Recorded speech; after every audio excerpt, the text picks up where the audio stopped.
Hey, what's up, guys? Welcome back to the GuideTech Podcast. This week we are doing episode number 15. I'm your host, Garrett Shackelford. I'm joined again by Logan Meaux and Hunter Runge. And we actually have a very special guest today on the podcast, Adrian from Xfield. Adrian, can you go ahead and introduce yourself, man? Yeah, my name's Adrian. I'm one of the founders and the guides of Xfield Outfitters here in Alberta, Canada. We specialize in taking groups on small personal hunts. We prefer to do smaller groups. We can take corporate groups and we'll give them a great time. But our little niche in this world of waterfowl is we like to accommodate small, private, fun hunt entities and make sure everyone leaves as friends is our big target. Yeah, I love that. Adrian, I think just for the people that are listening along, everyone can hear that you definitely have an accent and you're not from North America. So I'd love to hear your childhood, kind of where you're from, and when you came over here to North America. Yeah, so I started in the UK in a little town called Bristol with about 4 million people. Wow, little town. My father was a local butcher in a village not far away with a very unfortunate name of Box, B-O-X. His dad was also a butcher's dad's dad. So it's 150 years of butchery in our family. And they do game butchery as well for the local lords and ladies of the area, because hunting's an extremely different experience in the UK. It's tweed jackets and tweed hats and bush pheasant hunting with lords and ladies at the castle. Deer hunting on the moors. It's very not much like the awesomeness of North America, put it that way. You know, it's so yeah, I kind of grew up always involved, you know, but never really had that side of the passion, you know, for the butchery. Right. But I love meat. So Fair enough. after a few years, you know, I decided at a young age to basically sort of start moving away from the UK, and I traveled a lot, lived in many different places, worked all around the world, did some security, close protection, etc., and then sort of migrated to a company doing outdoor recreational management. So a large recreation company, and they basically were the ones that sort of were like, well, do you want to go to Canada and open Canada? And I was like, oh, hell yeah, with definite ulterior motives in the back of that. So, you know, that's how I sort of ended up here a good 10, 12 years ago now, I believe it is. But on the waterfowl hunting side of it, always loved bear hunting, always loved upland birds. We did shoot a little bit at waterfowl in the UK, you know, it's more right up the north end, but, you know, definitely was always into it. And then when I came to Canada, it just let me unleash my passion. And the more and more I got into it, the more and more great people I met, mentors and stuff, the more I knew it was where I was going. And probably roundabout just before COVID, or the time of the unfortunate COVID pandemic, was when I decided to make the jump to a real career in waterfowl hunting, not a fake career in society, as I like to say for myself. Everyone, you know, everyone loves their own, but for me, it just waterfowl, you know, as a pun, was always a cool majesty. So yeah, I started out, you know, helping some other outfitters, met a lot of people, always sort of put in the back of my mind by them was like, why don't you just go and do this for yourself? So started doing resident hunts in Alberta only, because it was a different style of licensing you needed at the time, and built up a pretty big resident waterfowl hunting industry here for ourselves. You know, like this season, we just took 397 residents on the snow goose season. So from that, the natural progression was we have all this infrastructure, we have all this background, we have all these people. We've met so many great international hunters who are in, you know, when we're guiding, we're happy with some aspects, unhappy with others. This, that, you know, and I'm sure everyone's been through that. So we just decided we're going to integrate ourselves as everyone outfitter. So we can take everyone from everywhere, and we still stick true to our roots with our residents. We still put as much time and effort in with our residents as we do with our non-resident hunters. The great thing for us, though, is because we've done this on our own now, those things we do or don't like and other people do or don't like, they get to choose. There's 100,000 outfitters out there. We understand that, and everyone's got their own way. We just like to sit in the niche of the niche that, hey, if we don't give out guarantees on things we know we can't give. We're honest. We have our lodging. If someone asks me, with our lodging, we want, 300 channels to watch the football. It's like, well, I'll drive you to the local bar and I'll buy you beers for the night because we don't have that, but I can't offer that. It's not in the lodge, and for us, I think that's the key, using this sort of anecdotal points what we use is the point of that we're just trying to do things a little bit different we want people just to realize that everyone can get birds. We can put birds in front of you, they can put birds in front of you, you can put birds in front of them. But what we give is the in-betweens, the stories, the guidance. In our feedback, we're really heavy into helping people learn how to goose call, learn how to duck call, learn about our spread. We won't hide anything from anyone. We're happy with all of that because it's part of it. We understand that generation learning means we have a career in the future, if that makes sense. Right, definitely. And I appreciate the breakdown and like telling us where you started at, how you got here, and along the journey. I think, throughout this podcast, I want to dig deeper into like learning who Adrian is and like the life in the UK, the hunting in the UK, because I think that is of interest to people.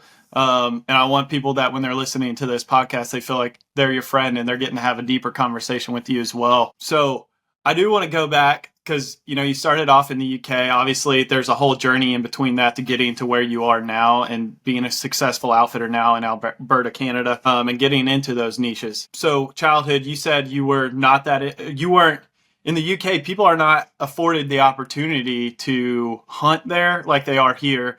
Are outfitters a thing in that country, or is it not a thing there? So there is outfitters. They don't really call themselves outfitters as such, but there are deer outfitters, pheasant outfitters. There's a lot of it is release sites for say the pheasant hunting. So you would have say down like you were saying in Texas, you'd have the Texas castle, the local castle in the town, and there would be a guy who's employed to breed pheasants, and then a few times a year people would either be invited on an event or you would pay to host an event, and this guy would come along to the Lord because the Lord is registered to be allowed to do hunts on his land. So the guy who's paying him can do hunts, right? They would release, and then you have beaters and dogs. They beat the dogs, and everyone just basically stands in a kamikaze line, and as the pheasants come out the woods and stuff, they just blast them. It's not real the same upland, if you make sense. Where around here, when we do upland, we run the dogs, we walk around, we flush them, we work for it, etc. There, it's kind of like, you stand in line, someone brings you a nice Pimm's, nice sandwich in between when you're wading, and that's your hunt. And it's awesome. I am not negatively taken away from it. It's just a wholly different adventure. And the same, there is some cool things in the UK, especially with Canada and the UK's firearms laws, where their firearms laws are so strict in the UK. So unless your own land as a farmer are part of a hunting club, actual or rifle club, where you're actually like a competition shooter, pretty much you're not going to get a firearm from the police. That's pretty much it. It might have changed these days, but I highly doubt it. As I said, it's a while since I've even been back to the UK. And then the cool thing is, though, because it's so highly regulated when you go over these guys, well, back in the day, you could shoot 3 days before and 3 days after the full moon. And you're allowed to use silencers. And you're allowed to use loads of other stuff you can't use in Canada for hunting. We're not allowed silencers. We're not allowed to shoot at night. So it's kind of weird. Like, there's some very strict laws on guns, but because the people who have the guns are regulated, they're kind of allowed more leeway. So it's a cool experience. But again, if you go to the UK and you're like, I want to go on a deer hunting trip to the UK because it'd be so cool. It is awesome. that big old muley that you normally hunt, in the area you hunt, well, you're going to be hunting red deer or spotted, sorry, I should say. And they're like only just bigger than an Alsatian with a long neck. So, the deer is definitely a size as well. The reality is, from anywhere in the world, North America is God's pantry. The biggest game, the best game, the funnest game is here, man. And, I'm sorry to announce, and I'm sure that'll be controversial to other people out there living there. That's just my opinion, but there is so much here, and there's so much that you can come with it. If you're an ethical hunter, you ethically hunt it's a limitless choice what you can go for. And I always put that in there because, it's always good to be ethical in everything you do. Oh, definitely. For sure.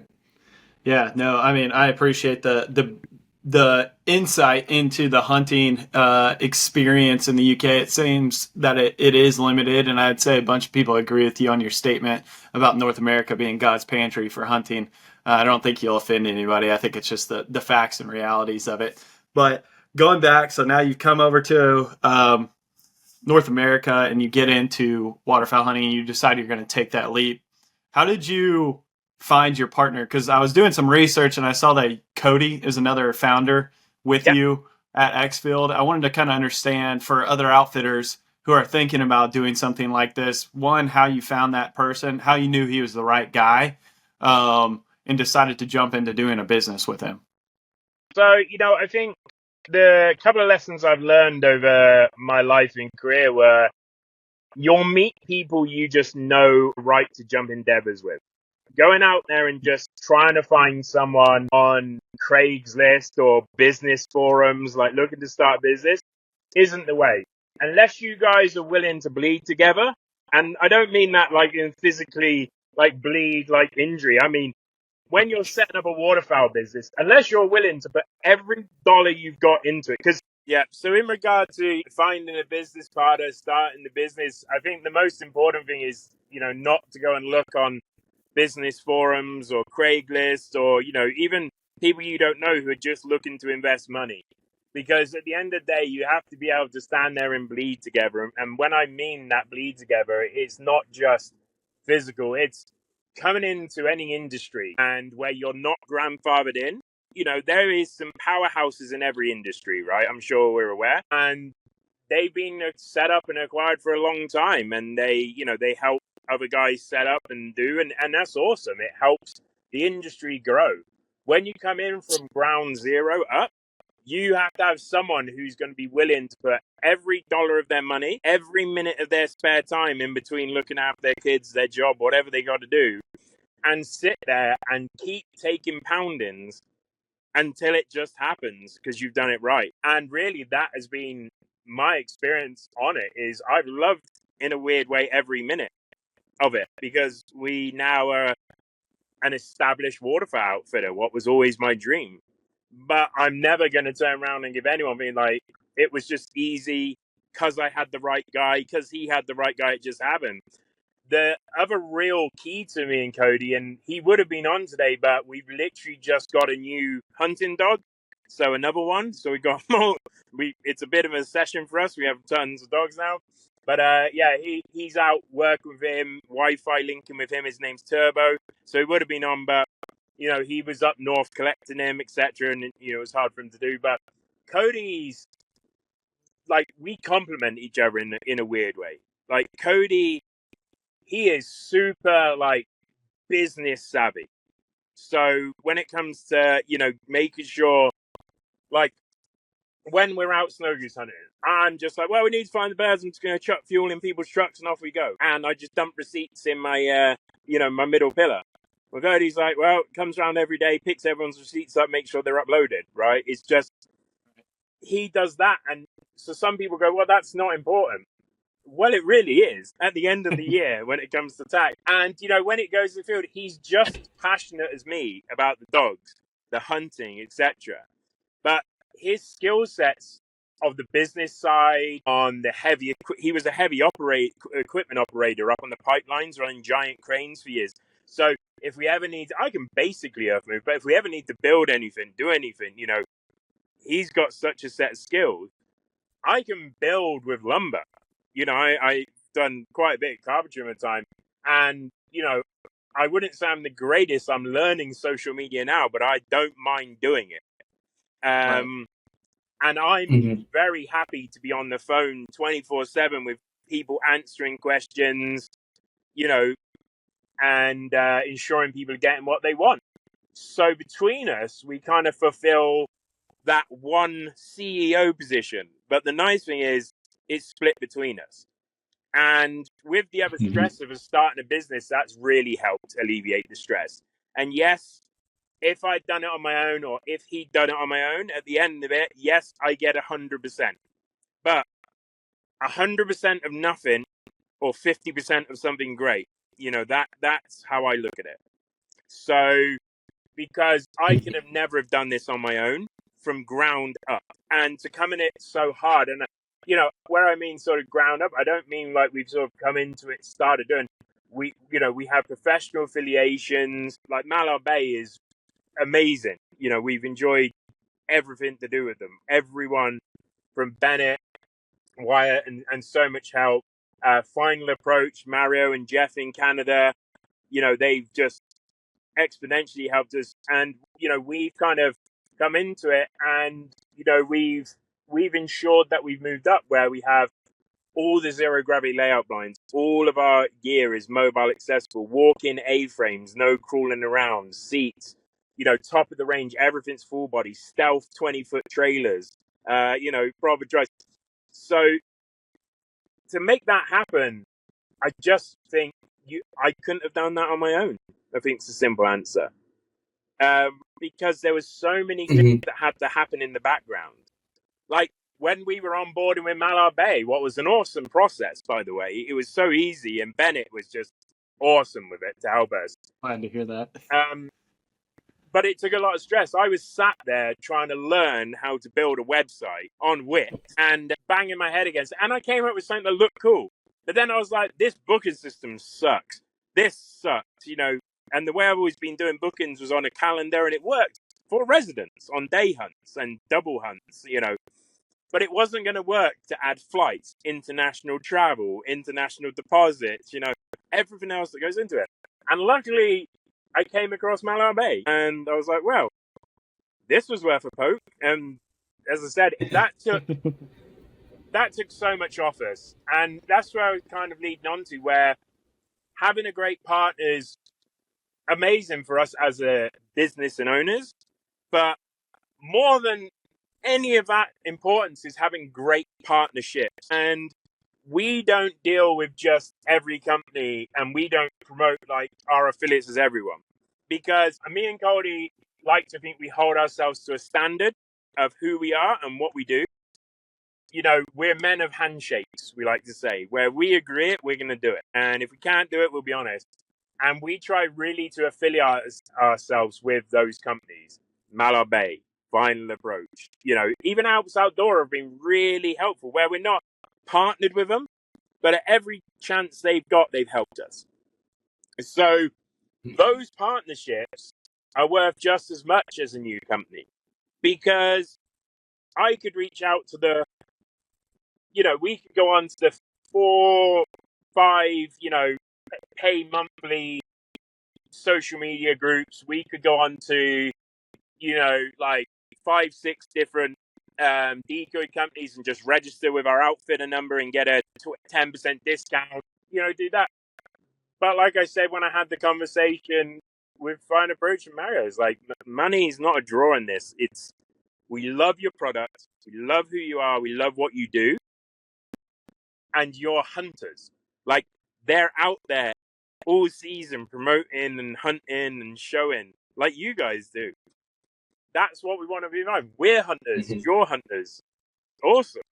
So partnerships with people and opening a business is great. Partnerships with the right people to provide you the correct services is just as valuable, in my opinion.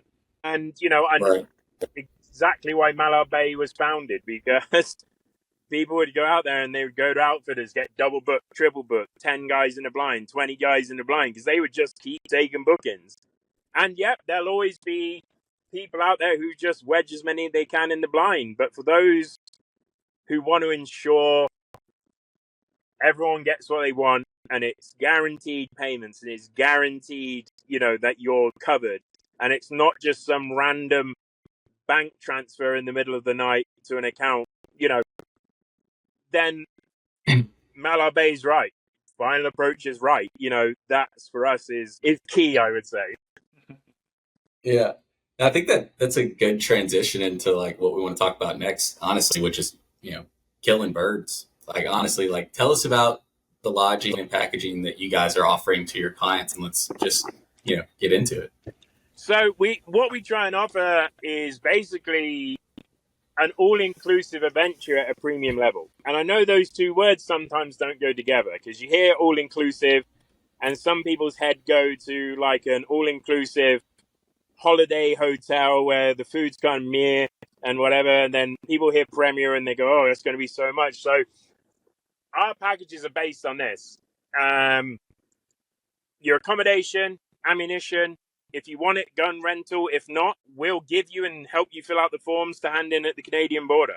It's super simple to bring guns here. People think it's hard. It's really not. You've got your meals every day, unlimited snacks, professional hunting dogs, all the gear, your guides. If you're on a 3-day adventure, you get 5 hunts. If you're on a 5-day adventure, you get 9 hunts. All the fields are pre-scouted. All the land is private. You get your liability insurance and your licenses included in our price. The only basically things we do not cover in these packages are alcohol, guide gratuity if you've had a wicked time. And, we always say this, we're not going to pose it onto anyone. Like, it's your choice. But if you had a good time, show our team, the value. Like, we pay them, but it's always nice to get a bit extra. And the only ever license, is something called a wildlife identification number now. And that's just because that's changed over here. It's $8 for the rest of your life is yours. We give you the link online, and basically you sign in, you pay the $8, you put your name down, you get your number, you never have to worry about hunting anywhere in Alberta again for that. It's sorted. And then, we don't really promote it on there, if we do or not, but bird processing, we just take as a given, like we process your birds. It's super simple. It doesn't have to, we've tried to make everything not complicated. We send you a form, or you can pick the form up off us. When you get here, you have your name and your address written on it. Awesome, that's all we need. We process, we pack, we store your birds. When we take you backwards and forwards to the airport, because chauffeur service is obviously included, we give you the form, filled out, ready to go. So basically, you can take your 24 ducks, your 24 dark geese, how many light geese you want to take, and we'll do a map. And again, questions like, what about coolers? Well, we'll go down the local Walmart, buy you a $20 cooler. You give us a $20 cooler. What's probably only like $7 right now in US dollars, because Canada's dollar is so weak. But, like, everything we try and do is pretty easy. The easiest way we explain it to a lot of our clients is it's quicker for us to explain what we don't give you than what we do. Because pretty much if it's there, we're going to do it for you. A lot of our feedback and a lot of our returning guys, one of the things you read the most is just about how we'll break our backs for people, because at the end of the day, we would do that if we were hunting, if we had to move the whole spread, if we had to do whatever to make it happen. So I'm definitely going to do that if you're paying me, and then with the packages, the lodging, etc., it's basically, we are very lucky that we have a load of zones, because in Canada in Alberta, it works by you own privileges to waterfowl zones. So, like a wildlife zone, we own that zone, and there can be up to 3-4 other outfitters who own that, or one outfitter can own 4 of the permissions. We are lucky. We have 4 in the central zone and 4 in the southern zone, basically, just cusp in the central zone in the top ones. And luckily, from Calgary Airport, they're both 45 minutes to the lodge. So when you land, we can decide from the birds to take you north or south. And it's not going to affect you because you're still going to get lodge and stuff. But even till the night you land, you don't have to worry, because if those birds have moved south, When you land, the team and the scouts already moved everything. You're going to land, and you're in the nice way. You won't even know we were going north because we went south. And it won't affect your adventure, except for the positive effect, where we can just definitely pile into those birds because of it. So with our packages, basically, once you get here until once you leave, you don't worry, is what we like to say. And I know a lot of people have fear about coming to Canada, getting flights, bringing my own gun, doing this, bringing that back. Yeah, man. Yeah. It's another country. And I know people say it's only a border. It's still another country with laws. But, you know, if you want it to be hassle-free, give us a call, give us a message on, we'll make it happen for you on Facebook, on Mallow Bay, anything. You know, one-stop shop. And price-wise, reality of prices, people always ask us, your prices are pretty low compared to everyone else in your areas. Yep. The difference is me and Cody are your guides. We don't pay $1,000 a day out for other guides. Me and the other owner, we work for you.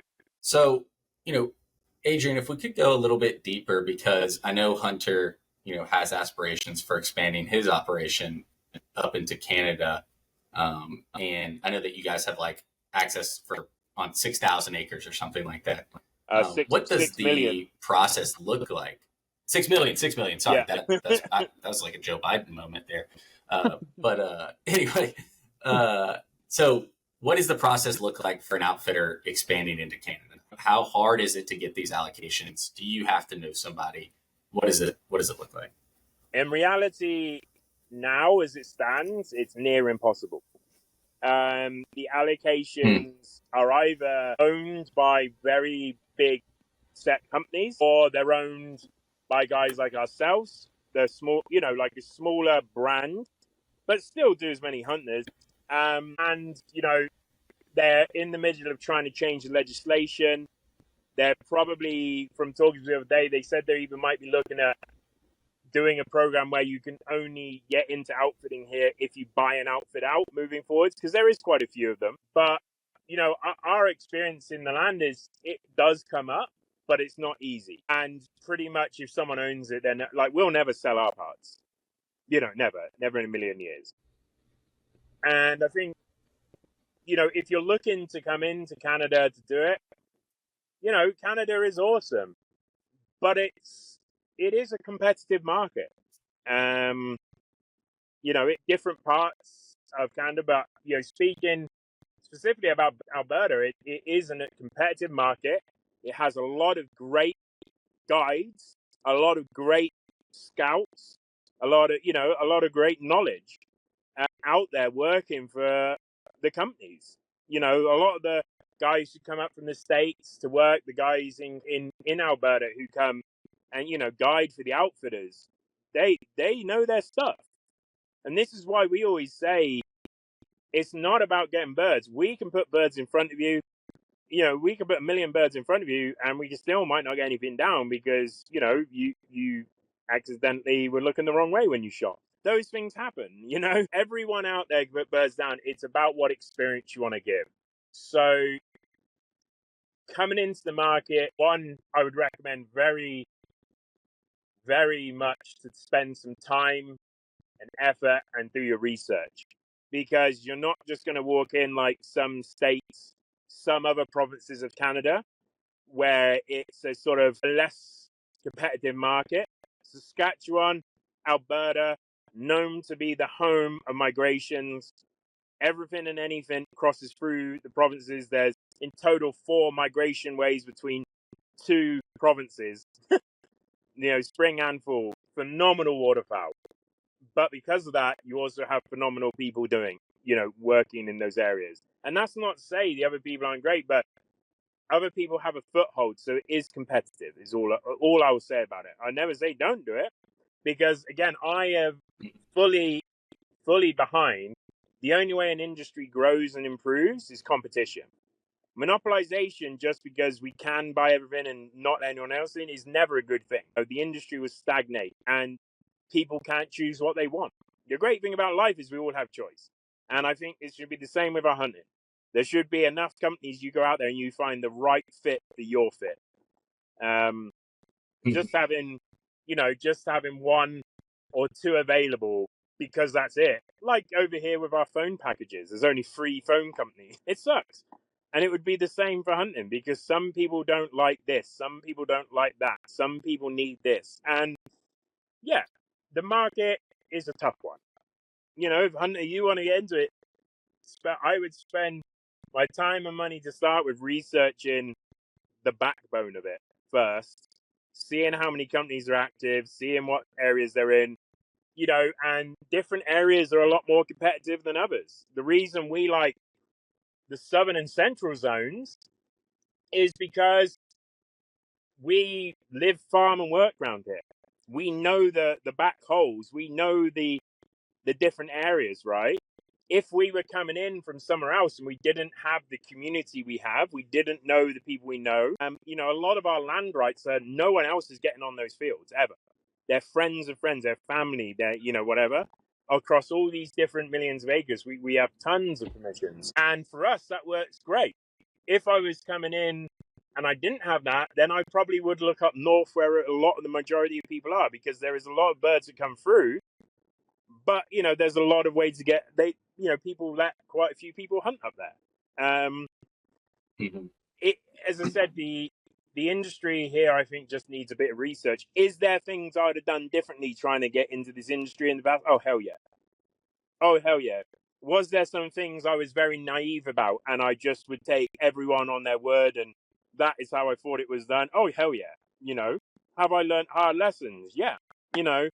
That's reality of it. But would I want to hunt anywhere else? No. I will go hunt in other places, but where I want my business, where I want my home, where I want to personally hunt when I want to go out and just hunt, what is pretty much any time in between we have clients in season, we're out shooting, is my home area, where we, it's really hard to be honest and be positive because I don't want to be negative because Alberta is awesome and the industry is awesome. But I guess the negativity side of it just comes from it's not just an open market like it is somewhere else. It is competitive. It is the home of waterfowl, kind of. And I don't mean that again controversially, but you say words like Hannah out there about waterfowl. People are like, Hannah, yeah, Hannah, Alberta. You say, you talk about Saskatchewan and talk about Lloydminster. Oh yeah, Logan. So there, these are world-renowned names for goose migration, and again, that comes with the industry's an older industry here as well. There's been some guys here who have been guiding for 30 years already for the waterfowl or more. So, do I think I could do this easily from somewhere else? No, not the way I did it. Could it be done? Oh hell yeah! But it just loops back round to time, resource, money, and Gotcha. So, Adrian, how did you get access to those allocations that you have? What is in buying them, or is in getting the rights to hunt them? Not necessarily rights to buy them. Yeah, rights to buy them. How'd you get in the right, with the right person to be able to acquire those?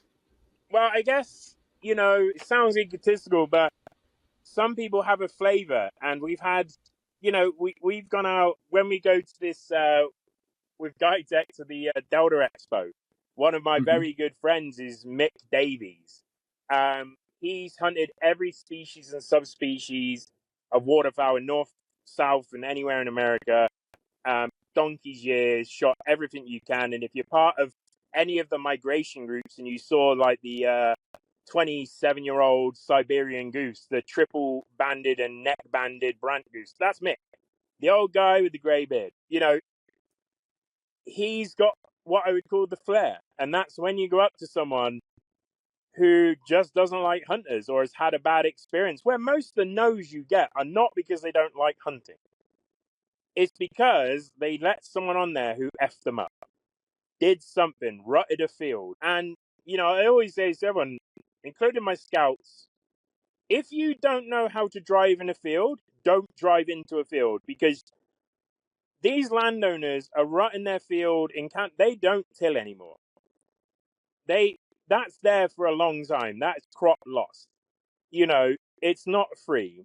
So one, have the flair to understand. And when you talk to these people, if you understand and you can relate to them, you understand their land and they like you, then you're going to get permissions. But like Mick can do it, I can do it, Cody can do it. We've had guys that are some of the best hunters in the world you've ever seen. Best shots, best callers. And I tell you, you put them up to a doorway and they just come back, no, they don't allow hunters. Go back there an hour later, knock on the door, like, hey, buddy, my name's Adrian, da da da da da. Oh, yeah, cool, we got that permission. And it's not about you. That's, I think, my biggest tip. It's not about you. It's about them. It's their land. 99% of our whole industry, all of us, rely on other people's generosity to allow us to go onto their land with firearms, equipment, dogs, people they've never met, shoot on their land, like butcher if they allow it, go and process your birds in the corner, leave their land, and have trust that through that whole experience of someone who's just come and knocked on their door, they're not going to have work to do or a problem later. So, if you understand that as your step one, actually the rest becomes pretty easy. And then it's just about asking. But again, if someone's watching this, they're like, oh man, we're really trying to work out how to get our first private, field we can hunt with my buddies and that. Go to a bar, go somewhere, whoever can talk to the waitress and get a free drink or waiter or get some free food or something free, because of just they're cheeky. That's the person you send to the door every time. 100% of the time. I like that. I like that. That reminds me a lot of Justin. That's what he does for us. He's our landowner communications expert. He goes through, we started off, we get a few no's, but it seems like whatever door he goes to nowadays, no doesn't exist for him anymore. Like he's got times where people have told him no, they know it's not going to work, and he still, he says, well, but wait, there's more, and talks to him a little longer. And sure enough, he's almost able to right the table almost every time. And unless someone else already has that field paid for or whatever, normally he can get us in there. And it's just like you said, you have to be able to know your way around those people, know how to communicate with them, know exactly what to say and how to say it. And you just got to have that wow factor to you when you talk to people. It's just, I don't even know how to describe it. It's just different. But some people have it, and those people are important to have. Yeah, and another thing we've done additionally, and, probably annoy some other people who hunt in the areas and have land access to the same ones, but we initiate with every landowner we hunt or we, utilize, or anyone we know, even my best friend whose place is right opposite mine, who pretty much just always says, go shoot anything you want, anytime, don't let us know. I still text everyone and say, tomorrow we'd like to come and shoot some ducks on X field. Dropped a pun, but on whichever field it is, we're going to be there for the morning shoot, and we'll be somewhere else for the afternoon. Has anyone else asked? No, they haven't. Can we please lock that field down? Yes. So if anyone else comes, there is never a point we have to deal with someone driving in the middle of the field after light because they woke up late, going, "Oh, we got this field. We've had permission forever." Yeah, well, there's a really easy way around that, guys. Why don't we all just do this right for the landowner? We ask, we lock it down, we have a text, or whatever, and that's ours for the day. And if you got there before me, say Hunter got to the field before me and asked 10 minutes for me. Awesome, Hunter, well done. High five, walk up. Like, it doesn't have to be animosity in the field between hunters. And that animosity happens because people, this is where it goes back to the original point of realize it's not yours, it's not your land, it needs to be respected. The same way of I sometimes see these YouTube videos where people have confrontation with another hunter group, landowner, whatever, another landowner. Okay, well, that would never happen if you guys had text the landowner. We even have a range of hunters, local hunters who hunt privately, their phone numbers. If they see my truck or one of my guys' trucks going around, going to a field they were looking at, they go, have you asked permission yet? And I'm honest. I won't go, oh, no, we did, and then I'll ask her. I'll go, no, did you ask? Yeah, we did. Oh, awesome. Okay, we'll stop looking at it. Why create that animosity between us that we're trying to jump in their field? If I'm doing it right and my guy's doing it right, we found it first. If we've missed that opportunity, we've missed an opportunity. But here's the great thing. There's tons of waterfowl. It's not just that field, just spend a bit more fuel, unfortunately. And that, anyone who's done waterfowl for a long time, fuel. It's a massive part of waterfowl hunting. Put that gas card in and start spending that gas card. Right. So I know we've got a little bit of time left, but Hunter, if you were going to jump in, feel free to. But I was just going to ask another question. So. I was just gonna say, like, that the way that you guys run up there with landowners and communication. I mean, that's exactly how we do business, and exactly how I think you should be doing business as an outfitter. I mean, letting every landowner know exactly what's going on, when it's going on, how many people are going to be there, how you're planning on getting in the field, how many decoys you're bringing in. If you're going to put A-frames on, if you're going to do layup lines, hey, can I cut down some willow trees to put on my A-frames? All that little information, as well as we have the same thing up here. Is we hunt, so we day lease. In Nebraska, we day lease a lot. We just pay per day to hunt, and we have a lot of farmers who have grandkids, even sons, family, grandsons, whatever, that hunt, nephews, people that hunt that don't get to hunt all the time. And they always say, well, we don't want to let, we don't want to have our kids not be able to hunt out there, or grandkids not be able to hunt on this land because you guys are out there. And we always say, look, they come first. So if we call a landowner, if we say, well, first of all, we always say, if you have birds out there and your kid wants to go hunt it, don't save it for us. Let the kid go hunt it. We'll go find something else. But then second of all, we've had landowners we've called for a hunt, and they've called us back after letting us hunt and said, hey, I know you guys do this. My grandkid actually asked if he could go out tomorrow. Can he go with you guys or whatever? And we'll either let him go with us, or we'll let the field go and let them have it, just so that kid or the son or whoever can have that experience, because that's the last thing we're trying to do, is take away from the experience from somebody in the waterfowl industry. Yeah. And for me, one of the for an outfitting side of it, right, more than anything, for me, one of the biggest de-stressors of this is this. So I have a group that comes in, and it happens, especially when people travel, like, people have had good and bad experiences. But especially if you have a group where they've come up to an outfitter anywhere and they've gone out to hunt this field, it's been bigged up to them in the night before, they get there, there's another group in it. And no one has a backup, or no one has anything. And for me, my de-stressor is, I know when I turn up to that field, I'm just going to that field. I always have a backup as well. You never know, right? You always need to have backup. But it's just good to know that I can go there and get there the time I need to get there, and I have the right to be there. And the other people who can hunt it also know I'm in there that day.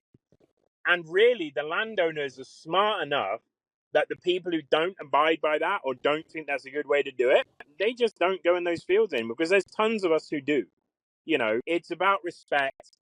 The waterfowl industry is loved and hated on many fronts by non-hunters, non-meat eaters, non-belief in hunting, and loved by hunters and stuff. And then you have the people in the middle who don't really have anything. With any hunting, like with this, we should always show best practice. Whenever you go out, and you go out and that's why I go back to, it's about them, not you. You go into that field, you tear that field up, you go do whatever. That affects everyone for hunting. And I know most people don't care, but I guess, like Hunter was saying, that's where sometimes it matters to be a little bit different and to have a different way to do it. It's good for everyone. And if it's good for everyone, it's got to be right, is how I feel about it. Right. Yeah. Peace of mind. Sorry, go ahead, Logan. Yeah. No, I was just going to ask the question. Adrian, you've got, me, Garrett, and Hunter here, and I wanted to hear from you. What challenges are you facing today that we could potentially help you with just advice or tactics or different things we've seen, from the marketing and business world, and potentially help you overcome them, as the season's approaching. So I'll be honest. I think our biggest issue to date is, and it's self-inflicted as well, we put so much into ensuring everyone gets what they wanted, to everything is so set up and organized. When you go in the field, we concentrate so much on everything, like chatting with you when it's that quiet time, and like having the story times and teaching, that we forget to do photos and videos and stuff. So I think our biggest sole competition is where we truly believe we have one of the best products around. And that, I'm not on about like best products as in biggest. I'm on about like we will truly break ourselves for our clients. You know, we are all in on this. We really lack against the power of a lot of the professional photography, where you go on to look at two sites, and our photos are good. They show the birds, they show that. But you look at two. You look at one with a pile of birds, and I put, you know, my 5 hunters I had that day or that week on with them. And then you look at the other one that has like 597 Canada geese on the ground with 3 guys behind it, but there was actually 12 shooting. My interpretation of professional photography to sales, I'm just really bad at it. But also, I kind of never really cared, because in a way, I think it's just, you know, puffing stuff up. So I think honestly that's it. Like, don't really understand social media as well as I should. Definitely over the years have just cared too much about making sure everyone right then and there was sorted. Walk away from the hunt, what was an awesome hunt, going, God damn it, I forgot to take video. I forgot to, like, again, and I had the, like, when we bought a camera, I had the camera out in snow season. But I'm so, like, because everyone in the area was running e-coolers and flags, so we changed to running hand cool only, full bodies. And I'm literally just reefing away on this hand cool just to make sure we get them in room. And then the birds come in amazingly, and you'll get my video, what's the last 12 seconds before just as the shooting starts and just as they're flying away. And people always make the joke of, it's always awesome to see steal them flying away, but it would be awesome to see a video of you bringing them in and cooling them. I'm like, yep, probably would be. So I think for me, it's that, you know, and marketing wise and exposure, you know, as I said, we concentrate on just so much on making sure everything's working that I think, you know, self-imposed, I just don't spend enough time, you know, going out and, like a lot of the guys do, but having a photography company coming in, having something come in to boost up. But also I find it hard to wrestle with myself to do that, because I know it's of worth. I know it's of worth to get sales, but that's the worth of it, if that makes sense to me. And I hope that doesn't sound horrible, but it's like, the photos are great. The photos that, and I do want them. But when I'm in this situation between killing birds or taking photos, killing birds every day, all day, forever will be my answer to that. Yep. Honestly, we ran into the I'll let same y'all issue. two handle that one.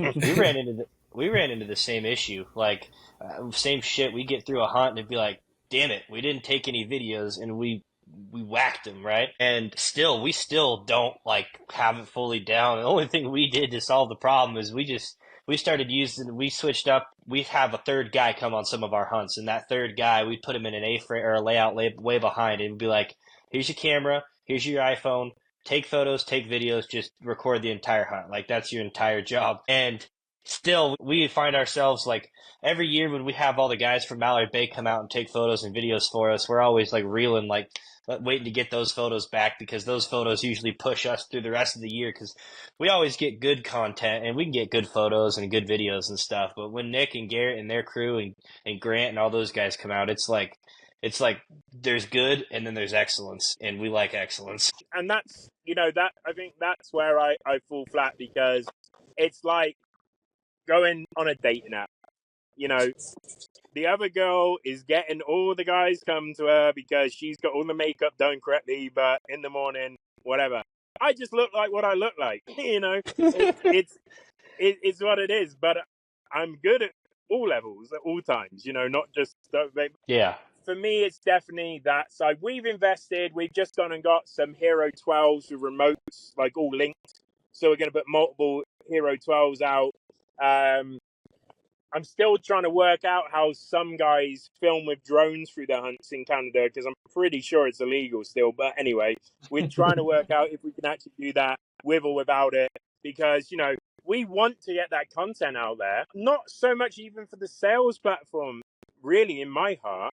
It's I take photos through the whole hunt of the guys with the birds, the guys with the dogs, the guys in the blind, you know, all of that time.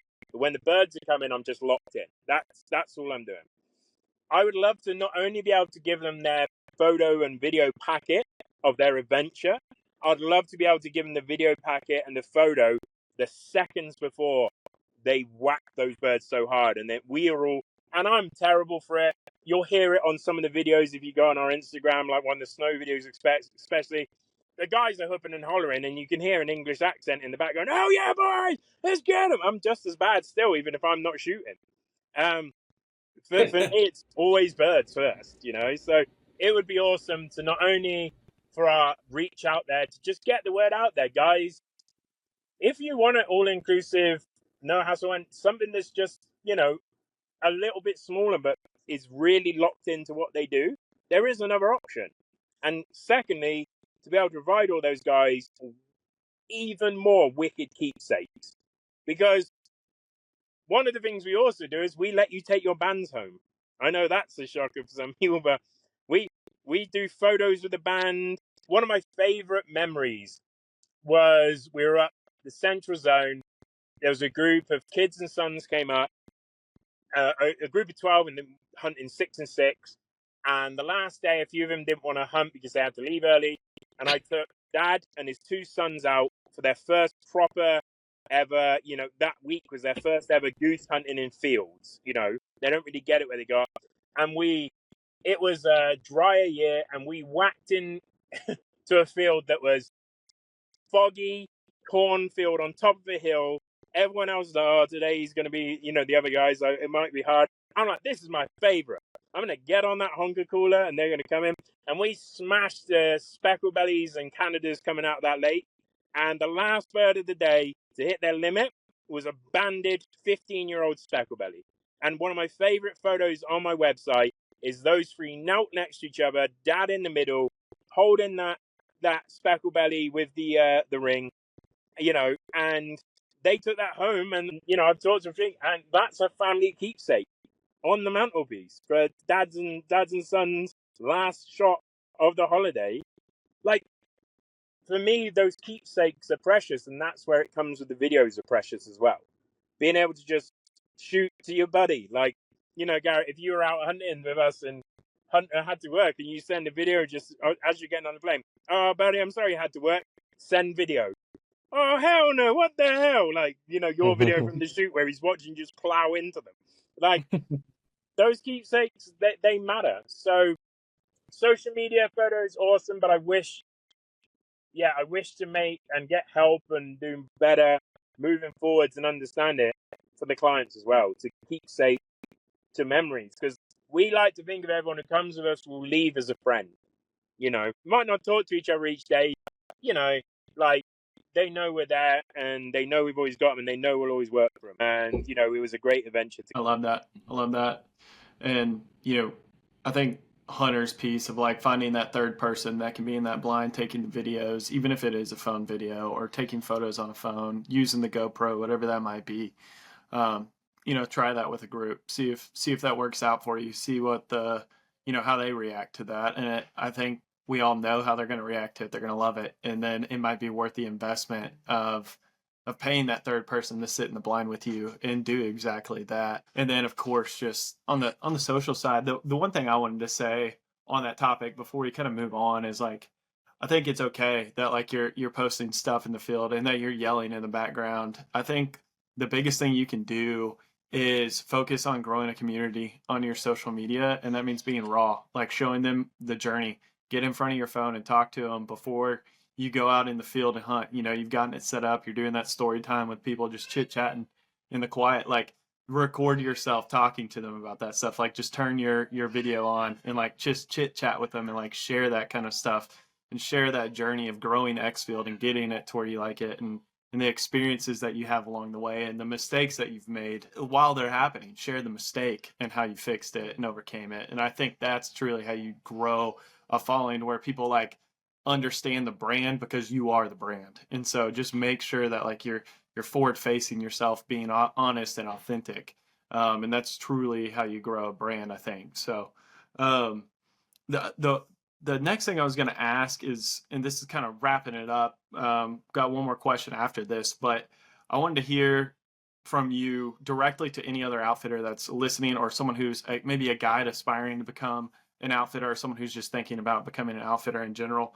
like one solid piece of advice that you would give them, like the number one thing you've learned along the way that you would like to share with them so they don't have to go through the hard crap to learn it? Well, I think it's sort of like it's kind of like 1 point, but split into two, but it's stick. Like the lesson I've always learned is stick with your morals and your honesty, if that's who you are, because it matters. It might not get you, 500 clients a year coming in all paying 10 grand each, because you're just great at marketing, etc.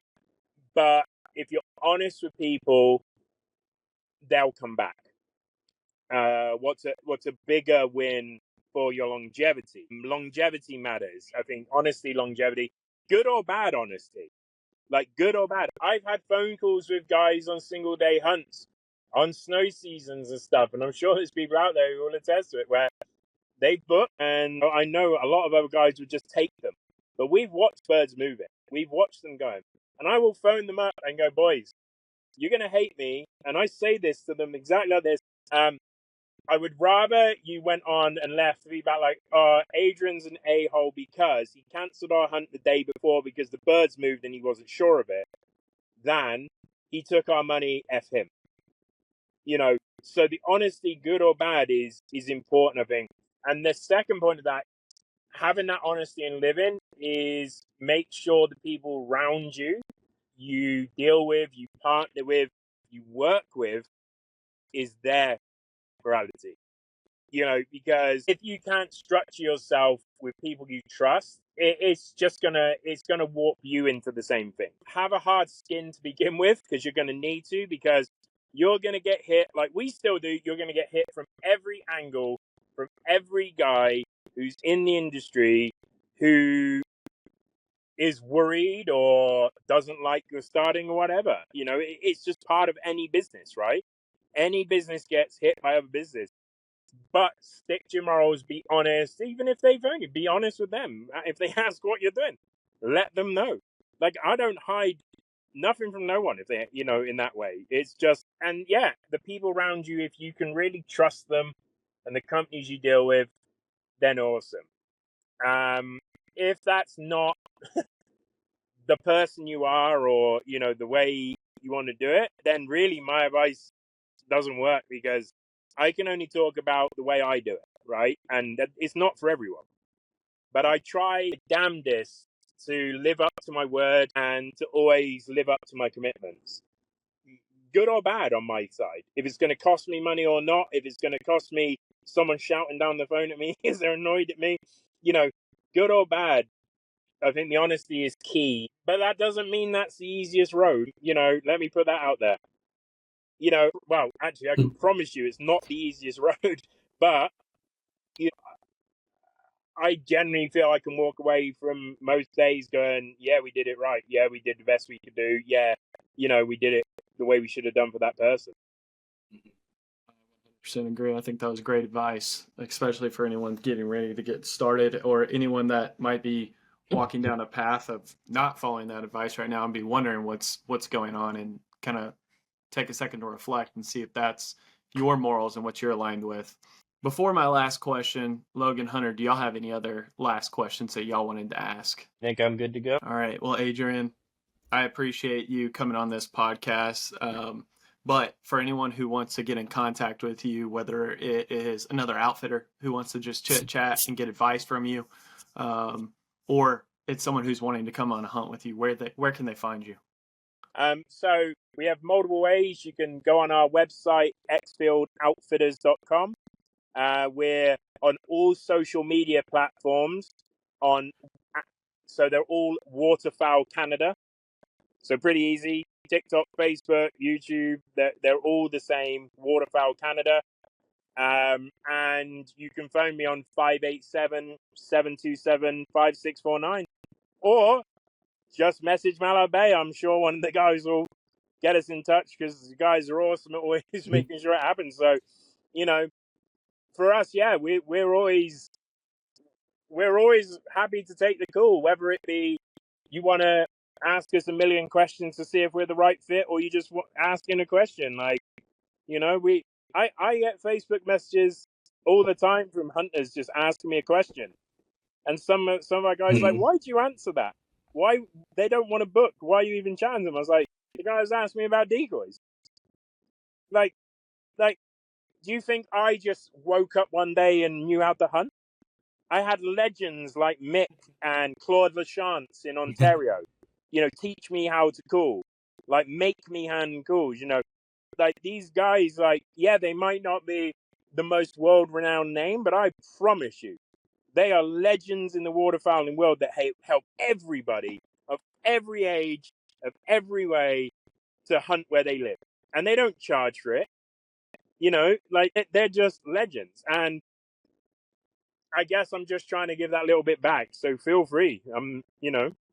If you want one of my hidden duck holes, then probably not going to talk to you about it. But, the rest of the stuff is pretty cool.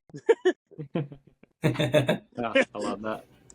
I love that. Well, very cool. All right, guys. Well, if you enjoyed the podcast, make sure to like, subscribe, whatever it is you do on whatever platform you're listening to. Please share it with other people who you think might enjoy it as well.